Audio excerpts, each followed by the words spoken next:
Hello friends, I am Januji. അച്ഛനും അമ്മയും മക്കളും എല്ലാവരും ഒന്നിച്ചിരുന്ന് കാണുന്ന ഒരു ചാനലാണിത്. പല വീടുകളിലും അങ്ങനെയാണ്. പല കൊച്ചു കൂട്ടുകാരും ആ സന്തോഷം പങ്കുവെക്കാറുമുണ്ട്. കുറച്ച് വർഷങ്ങൾക്ക് മുമ്പ് കുട്ടികൾക്ക് വേണ്ടി ഇംഗ്ലീഷ് പഠിക്കുവാൻ കുട്ടികൾക്ക് വേണ്ടിയിട്ട് ഒരു ചെറിയൊരു പുസ്തകം എഴുതിയിരുന്നു. ഹായ് ഇംഗ്ലീഷ് ഹൗ സിമ്പിൾ എന്നായിരുന്നു ആ പുസ്തകത്തിൻ്റെ പേര്. അത് കുട്ടികളെ കഥയിലൂടെ ഇംഗ്ലീഷ് പഠിപ്പിച്ചിരുന്ന ഒരു പുസ്തകമാണ്. അതിലെ ഒരധ്യായം ഇന്ന് ഞാൻ വീണ്ടും കുട്ടികൾക്ക് വേണ്ടി പറയുകയാണ്.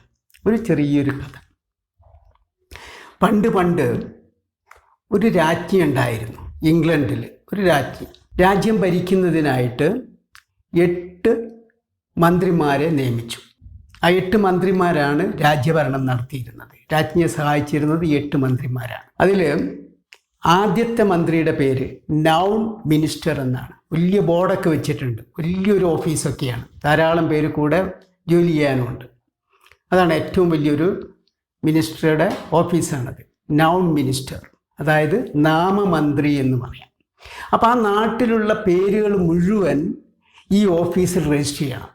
അത് വ്യക്തികളുടെ പേരാകാം, വസ്തുക്കളുടെ പേര്, പക്ഷിമൃഗാദികളുടെ പേരുകൾ, വൃക്ഷലതാദികളുടെ പേര്, പൂക്കളുടെ പേരുകൾ, അങ്ങനെ എന്തൊക്കെ പേരുകളുണ്ടോ നിർബന്ധമായിട്ടും ഈ ഓഫീസിൽ രജിസ്റ്റർ ചെയ്തിരിക്കണം. ഇപ്പം വ്യക്തികളുടെ പേരുകൾ ജോൺ, ചാർലി, മറിയം, ജാൻസി, ഈ പേരുകൾ അവിടെ രജിസ്റ്റർ ചെയ്യും. ടേബിൾ, ചെയർ, വസ്തുക്കളുടെ പേരുകൾ, ടൈഗർ, എലിഫന്റ്, മൃഗങ്ങളുടെ പേരുകൾ, അതുപോലെ തന്നെ പക്ഷികളുടെ പേരുകൾ, പാരറ്റ്, പീകോക്ക്. ഇനി നമുക്കെന്തെങ്കിലും ഗുണങ്ങളൊക്കെ ഉണ്ടെങ്കിൽ, ഫോർ എക്സാമ്പിൾ ഒബീഡിയൻസ്, നമ്മുടെ ഒരു ഗുണമാണ് അനുസരണ. അതുപോലെ ഓണസ്റ്റി, സത്യസന്ധത, സിൻസിയറിറ്റി, ആത്മാർത്ഥത, ഇതൊക്കെ എന്തൊക്കെ പേരുണ്ടോ അതിവിടെ കൊണ്ടുപോയി രജിസ്റ്റർ ചെയ്യണമെന്നാണ്. രണ്ടാമതൊരു മന്ത്രിയെ നിശ്ചയിച്ചു. അത് ഈ മന്ത്രിയുടെ അഭാവത്തിൽ പ്രവർത്തിക്കുന്നതാണ്. ഇതിന് പകരം, അപ്പം ആദ്യത്തേത് നാമമന്ത്രിയാണ്, നെയിമാണ്, എന്തൊക്കെ പേരുണ്ടോ അതിൽ വന്നു. അപ്പം അതിന് പകരം ഉപയോഗിക്കുന്നതാണ് അയാളുടെ അഭാവത്തിൽ. അപ്പം അങ്ങനെ അതിനെയാണ് പ്രോനൗൺ, സർവനാമം എന്ന് വിളിക്കും. അതാണ് ആ മന്ത്രിയുടെ പ്രോനൗൺ മിനിസ്റ്റർ. അവിടെ അത്ര വലിയ ജോലിയില്ല, ചെറിയൊരു ഓഫീസാണ്. മറ്റേത് വലിയൊരു ഓഫീസ്, ഇത് ചെറിയൊരു ഓഫീസ്. കാരണം അത്രയേ ഉള്ളൂ. അവർക്ക് ആ കൂടി ഇതിന് പകരക്കാരായിട്ട് നിൽക്കുക എന്നുള്ളതേ ഉള്ളൂ. അങ്ങനെ ഒരു 7 പേര്, പ്രധാനമായിട്ട് 7 പേര്, അതായത് I, we, you, they, he, she, it, ഇത്രയുള്ള 7 പേര്. ഇതിനെക്കുറിച്ച് വിശദമായിട്ട് നമ്മൾ നേരത്തെ പറഞ്ഞതാണ്. ഞാൻ, നമ്മൾ, നീ, അവർ, അവൻ, അവൾ, അത് എന്നൊക്കെ നമ്മൾ നേരത്തെ പഠിച്ചിട്ടുണ്ട്, ഈ പദങ്ങളുടെയൊക്കെ അർത്ഥങ്ങൾ. അപ്പോൾ ഇതാണ് ഈ മിനിസ്റ്ററുടെ കീഴിൽ വരുന്നത്. മൂന്നാമത് ആഡ്ജക്റ്റീവ്. Adjective means നാമവിശേഷണം. അതായത് നേരത്തെ നൗൺ പറഞ്ഞു, അവിടെ നൗൺ മാത്രമേ ഉള്ളൂ. പക്ഷെ അവർക്ക് വിശേഷണം കൊടുക്കാൻ വേണ്ടി, അത് മേക്കപ്പ് ഒക്കെ ചെയ്യുന്നത് ഈ ആഡ്ജക്റ്റീവ് മിനിസ്റ്ററാണ്. കാരണം ഇപ്പോൾ ഒരു ഗേൾ, പെൺകുട്ടി, അത് നൗൺ മിനിസ്റ്ററുടെ കീഴിൽ വരുന്നതാണ്. പക്ഷെ ആ പെൺകുട്ടിക്കൊരു ഭംഗിയൊക്കെ കൊടുക്കണമെങ്കിൽ എ ബ്യൂട്ടിഫുൾ ഗേൾ, അത് ആഡ്ജക്റ്റീവ് മിനിസ്റ്ററുടെ ജോലിയാണ്. അപ്പോൾ ഇതേപോലെ പൊടിപ്പും തൊങ്ങലൊക്കെ വെച്ച് ശരിക്ക് വിവരണം കൊടുക്കണമെങ്കിൽ, ഭംഗി കൂട്ടണമെങ്കിൽ ഈ മിനിസ്റ്ററുടെ സഹായം വേണം. അപ്പോൾ എ ബ്യൂട്ടിഫുൾ ഗേൾ, അതിലെ ബ്യൂട്ടിഫുൾ എന്ന് പറയുന്നത് ആ പെൺകുട്ടിക്ക് കൊടുത്ത വിശേഷണമാണ്.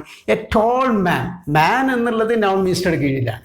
പക്ഷേ വിശേഷണം വന്നു അയാളുടെ ഭംഗി കൂട്ടാൻ വേണ്ടി എ ടോൾ മാൻ, പൊക്കമുള്ള ഒരു മനുഷ്യനാണ്. അപ്പോൾ ഇത്തരത്തിൽ ചെറിയ ചെറിയ പദം, beautiful, tall, short, big, small, ഇങ്ങനെ വിശേഷണം കൊടുക്കേണ്ടതെല്ലാം ഈ മിനിസ്റ്ററുടെ ചുമതലയാണ്. അപ്പം നമുക്ക് 3 മന്ത്രിമാരെ കുറിച്ച് പഠിച്ചു. Noun, pronoun, adjective. ഇത് 3 ഇവരെപ്പോഴും ഭയങ്കര കൂട്ടുകെട്ടാണ്. കാരണം ഇവരെപ്പോഴും ഒരുമിച്ചുണ്ടാവും ഈ 3 മിനിസ്റ്റേഴ്സും. കാരണം പരസ്പരം ബന്ധപ്പെട്ട് നിൽക്കുന്നതാണ്. 4മതൊരു മന്ത്രിയെ നിയമിച്ചു രാജ്ഞി. അതാണ് വേർബ്. ഈ മന്ത്രിസഭയിൽ ഏറ്റവും പ്രബലനാണ്. നോൺ മിനിസ്റ്റർ വലുതാണ്, പക്ഷേ പ്രബലൻ, ശക്തിമാൻ എന്ന് പറയുന്ന ആഭ്യന്തരമന്ത്രി എന്ന് പറയുന്നത് VERB, വേർബാണ്, ആക്ഷനാണ്. എന്തൊക്കെ പ്രവൃത്തികളുണ്ടോ അത് മുഴുവൻ ഇവിടെ രജിസ്റ്റർ ചെയ്യണം. അത് നിർബന്ധമാണ്.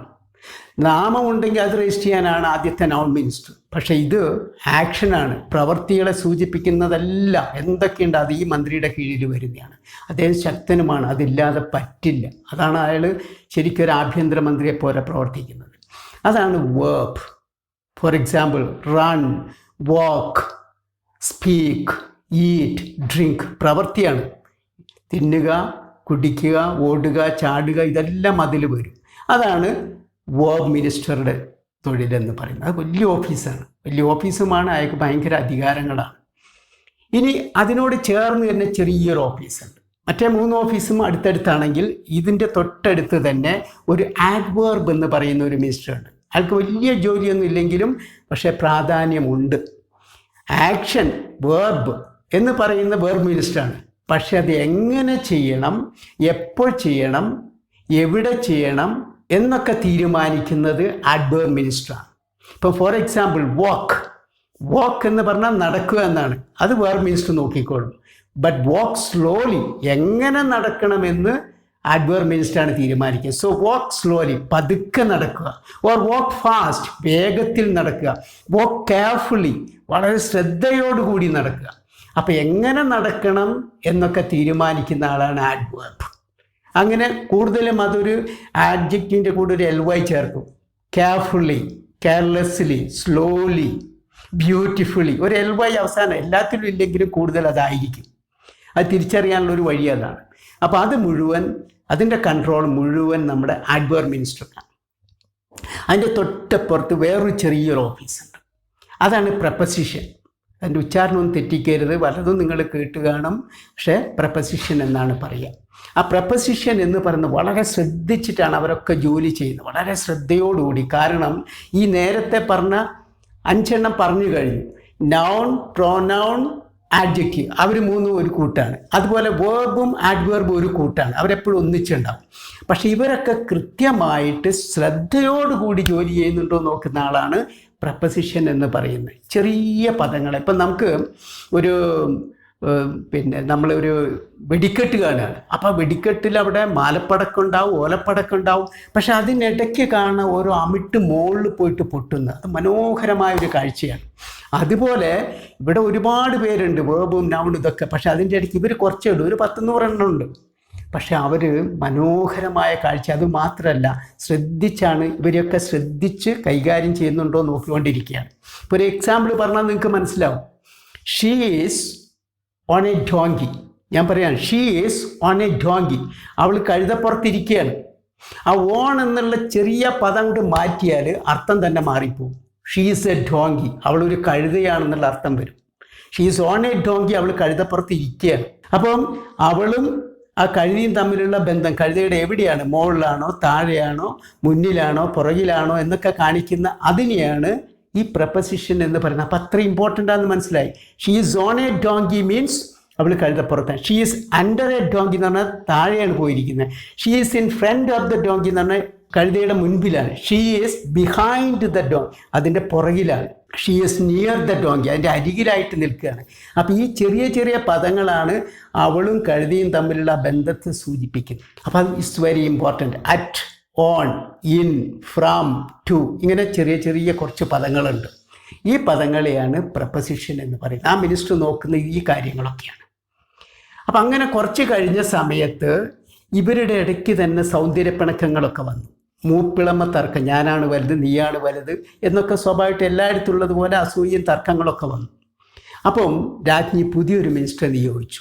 അതാണ് കൺജങ്ഷൻ എന്ന് പറയുന്നത്. കൺജങ്ഷൻ മിനിസ്റ്റർ, അതായത് ഇവരെയൊക്കെ കൂട്ടി യോജിപ്പിക്കുന്ന, ജോയിൻ ചെയ്യുന്നതാണ്. അപ്പോൾ ഇവരൊക്കെ കൂട്ടി യോജിപ്പിക്കുന്ന ഒരു മിനിസ്റ്റർ ഉണ്ടാക്കി. ആ മന്ത്രിയുടെ നോട്ടം ഇവരെയൊക്കെ കൂട്ടി യോജിപ്പിക്കുകയാണ്. അതാണ് ഇപ്പോൾ for example and, or, either, or, neither, nor, ഇതൊക്കെ കൂട്ടി യോജിപ്പിക്കുന്ന പദങ്ങളാണ്. അപ്പോൾ for example Raju and Gopal, രാജുവും ഗോപാലും. രാജു ഓർ ഗോപാൽ, രാജു അല്ലെങ്കിൽ ഗോപാൽ. ഐദർ രാജു ഓർ ഗോപാൽ, ഒന്നുകിൽ രാജു അല്ലെങ്കിൽ ഗോപാൽ, ഇങ്ങനെ ബന്ധിപ്പിക്കുന്ന പദങ്ങൾ. ഇതും കുറച്ചേ ഉള്ളൂ, ചെറിയ മന്ത്രിസഭയാണ്, ചെറിയ ഒരു ഓഫീസേ അവർക്കുള്ളൂ. അപ്പം ഇപ്പം ഇത് കൂട്ടി യോജിപ്പിക്കുന്ന ആൾ വന്നതോടുകൂടി ഇവർ തമ്മിലെ പിണക്കങ്ങളൊക്കെ തീർന്നു. ഇവർ വളരെ സന്തോഷത്തോടു കൂടി കഴിയുകയാണ്. ഇവർക്ക് വളരെ, അപ്പം ഇവർക്ക് ആ സ്നേഹം വരുമ്പോൾ അവർക്ക് സങ്കടം വരുമ്പോഴാണെങ്കിലും, സന്തോഷം വരുമ്പോഴും, ദേഷ്യം വരുമ്പോഴും, ഇനി അത്ഭുതം വരുന്നു ഒക്കെ അവർക്ക് പ്രകടിപ്പിക്കാം. അപ്പം രാജ്ഞിയും സന്തോഷത്തിലാണ്, ഇവരെല്ലാവരും സന്തോഷത്തിലാണ്. കാരണം അവരുടെ ഫീലിങ്സ്, ഇമോഷൻസ്, അവരുടെ വികാരങ്ങളൊക്കെ പ്രകടിപ്പിക്കാം അവർക്ക്. അപ്പോൾ സ്നേഹമുള്ളിടത്തെ ഇത് പരസ്പരം അങ്ങോട്ടും ഇങ്ങോട്ടും പ്രകടിപ്പിക്കാൻ പറ്റുള്ളൂ. ഇങ്ങനെ പ്രകടിപ്പിക്കുന്ന അതിനൊരു പേരിട്ട് കൊടുത്തു, അതാണ് interjection. Interjection means to show your certain feelings. അതെന്തോ പെട്ടെന്നുള്ള വികാരങ്ങൾ, സന്തോഷം, സങ്കടം, ദേഷ്യം, അത്ഭുതം തുടങ്ങി നമ്മുടെ വികാരങ്ങളെ പ്രകടിപ്പിക്കുന്ന. ഫോർ എക്സാമ്പിൾ, നമുക്കൊരു അത്ഭുതം വരുമ്പോഴാണ് വാവ്, WOW, വാവ് നമ്മൾ പറയാം. വാവ്, വാട്ട് എ ബ്യൂട്ടിഫുൾ ഡ്രസ്.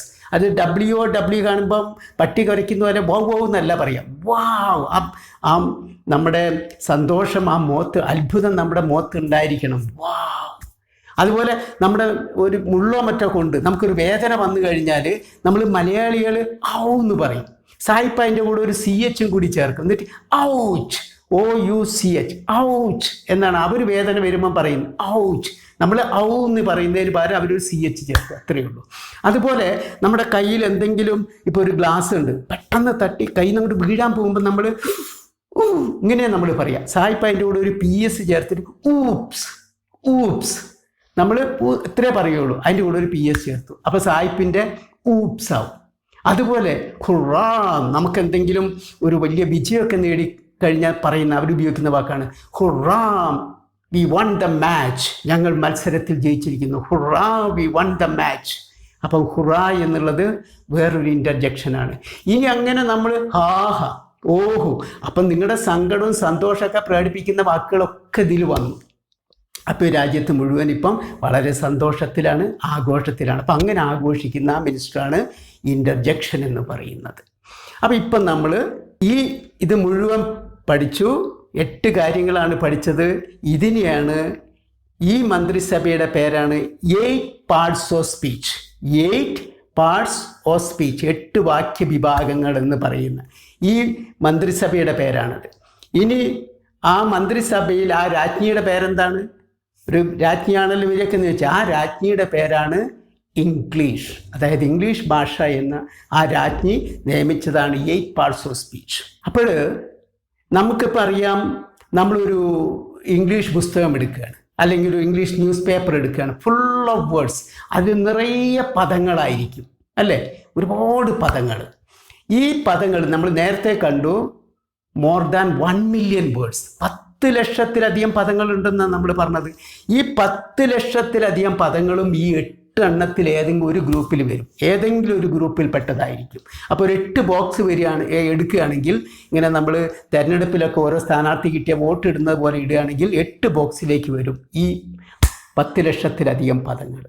അപ്പോൾ ഈ കാര്യമാണ് ഇപ്പോൾ പഠിച്ച 8 കാര്യങ്ങൾ. നൗൺ, pronoun, adjective, 3 ചേർന്ന് വരുന്നു. verb, adverb, preposition, conjunction, interjection. ഇത് തന്നെയാണ് ഗ്രാമർ പുസ്തകങ്ങൾ, വലിയ വലിയ റണ്ണാൻ മാർട്ടിൻ്റെ ഗ്രാമർ പുസ്തകമൊക്കെ നിങ്ങൾ കണ്ടു കാണും. അങ്ങനെ ഒരുപാട് ഗ്രാമർ ബുക്കുകളിലൊക്കെ ഈ 8 കാര്യങ്ങൾ പഠിപ്പിക്കാനാണ് ഈ പുസ്തകം വലുതാക്കിയത്. 8 കാര്യങ്ങളൊന്ന് വിശദീകരിച്ച് പഠിപ്പിക്കും. ഇതിൻ്റെ സിമ്പിളായിട്ടുള്ള കാര്യമാണ് ഇപ്പം ഞാൻ പറഞ്ഞത്, ഈ 8 കാര്യങ്ങൾ. ഇപ്പം നിങ്ങൾക്ക് ഓരോ പദം കണ്ടിട്ടുണ്ടെങ്കിൽ അത് ഏത് വിഭാഗത്തിൽപ്പെട്ടാണ് തിരിച്ചറിയാൻ പറ്റും. പേരിനെ സൂചിപ്പിക്കുന്ന പദങ്ങളൊക്കെ നൗൺ, പേരിന് പകരം ഉപയോഗിക്കുന്ന പദങ്ങൾ മുഴുവൻ പ്രോനൗൺ, സർവനാമം. പേരിനെ വിശേഷിപ്പിക്കുന്നത് അത് മുഴുവനാണ് ആഡ്ജക്റ്റീവ് എന്ന് പറയുന്നത്. പ്രവൃത്തിയെ സൂചിപ്പിക്കുന്ന പദങ്ങൾ മുഴുവൻ വേർബ്. ആ പ്രവൃത്തിയെ വിശേഷിപ്പിക്കുകയാണെങ്കിൽ അത് ആഡ്വേർബ്. അതുപോലെ ഒരു പദവും മറ്റൊരു പദവും തമ്മിലുള്ള ബന്ധത്തെ സൂചിപ്പിക്കുന്നതാണ് പ്രപ്പോസിഷൻ. പദങ്ങളെ തമ്മിൽ അല്ലെങ്കിൽ സെൻറ്റൻസുകളെ കൂട്ടി യോജിപ്പിക്കുന്നതാണ് കൺജങ്ഷൻ എന്ന് പറയുന്നത്. അത്ഭുതം തുടങ്ങിയിട്ടുള്ള നമ്മുടെ സഡൻ ഫീലിങ്സിനെ കാണിക്കുന്ന പദങ്ങൾ മുഴുവൻ ഇൻ്റർജെക്ഷൻ. ഇത്രയേ ഉള്ളൂ, 8 എണ്ണം. ഇപ്പോൾ ഇത് നമ്മൾ ഗ്രാമർ പോർഷനിൽ ഇങ്ങനെയൊക്കെയാണ് പഠിക്കുന്നതെങ്കിൽ നമ്മുടെ സ്പോക്കൺ ഇംഗ്ലീഷുമായിട്ട് ഇതിനെന്താണ് ബന്ധം? അവിടെ ഒരു ബന്ധമുണ്ട്. അതായത് English is a semi musical language. അർദ്ധസംഗീത ഭാഷയാണ് ഇംഗ്ലീഷ് എന്നാണ് പറയുക. അതായത് ഇങ്ങനെ കയറി ഇറങ്ങി പോകും. മലയാളം പോലെ സ്ട്രെയിറ്റ് അല്ല. ഒരൊറ്റ എക്സാമ്പിൾ, ഇപ്പം ഫോർ എക്സാമ്പിൾ ഞാനൊരു അധ്യാപകനാണ്. അവിടെ 4 പദങ്ങളുണ്ട്. മലയാളത്തിൽ പറയുമ്പോൾ ഇതെല്ലാം ഒറ്റ ഇതിലാണ്. അതേസമയം ഇംഗ്ലീഷിൽ ഐ എം എ ടീച്ചർ. അവിടെ ടീച്ചർ എന്ന ഒറ്റ പദമേ കേൾക്കുകയുള്ളൂ, ബാക്കി കേൾക്കില്ല. അപ്പോൾ ഇതിനെക്കുറിച്ച് വിശദീകരിച്ച് ഈ അർദ്ധസംഗീത ഭാഷ എങ്ങനെ പറയണം എന്നുള്ളത് നമുക്ക് അടുത്തൊരു അധ്യായത്തിൽ പഠിക്കാം. ഇപ്പോൾ ഇന്ന് പറഞ്ഞത് നിങ്ങൾക്ക് മനസ്സിലായി കാണുമെന്ന് വിശ്വസിക്കുന്നു. അതിൽ നിങ്ങൾക്കൊരു ചെറിയ ഒരു ക്വിസ് തരാൻ പോവുകയാണ്. അത് നിങ്ങൾ ഈ ഒരു 3 സെൻറ്റൻസ് വരും. ആ സെൻറ്റൻസിലെ ഓരോ പദങ്ങളും ഇപ്പോൾ പറഞ്ഞ 8 വിഭാഗത്തിൽ ഏതിൽ പെടുന്നു എന്നുള്ളത് നിങ്ങൾ എഴുതി വയ്ക്കുക. എന്നിട്ട് അടുത്തതിൻ്റെ കീ കാണും, അതിൻ്റെ ആൻസർ കാണും, അതുമായിട്ട് ഒത്തു നോക്കുക. അത് ഏതൊക്കെയാണെന്ന് നോക്കുക. എഴുതിക്കോളൂ. Careful drivers drive carefully. Careful drivers drive carefully. 4 പദങ്ങളുണ്ട്. അപ്പം നിങ്ങളിതിൽ എഴുതേണ്ടത് ഈ ഡ്രൈവേഴ്സ് ഈ പറഞ്ഞ 8 എണ്ണത്തിൽ ഏതിൽ വരും, ഡ്രൈവ് ഏതിൽ വരും, കെയർഫുൾ എവിടെ വരും, കെയർഫുള്ളി എവിടെ വരും, ഇതാ. അതുപോലെ തന്നെയാണ് അടുത്തത്. He and she speak English at home. He and she speak English at home. അവനും അവളും വീട്ടിൽ ഇംഗ്ലീഷാണ് സംസാരിക്കാറുള്ളത്. അവസാനത്തെ വാവ് ദേ ഡാൻസ് ബ്യൂട്ടിഫുള്ളി. വാവ് ദേ ഡാൻസ് ബ്യൂട്ടിഫുള്ളി. അത്ഭുതം പറയുകയാണ്, അവർ മനോഹരമായി നൃത്തം ചെയ്യുന്നു. അപ്പോൾ ഈ പദങ്ങളൊക്കെ ഏത് വിഭാഗത്തിൽ വരുന്നു എന്ന് പറയണം, അത്രയേ ഉള്ളൂ. So friends, I hope you have understood everything. Thank you very much. Have a nice day.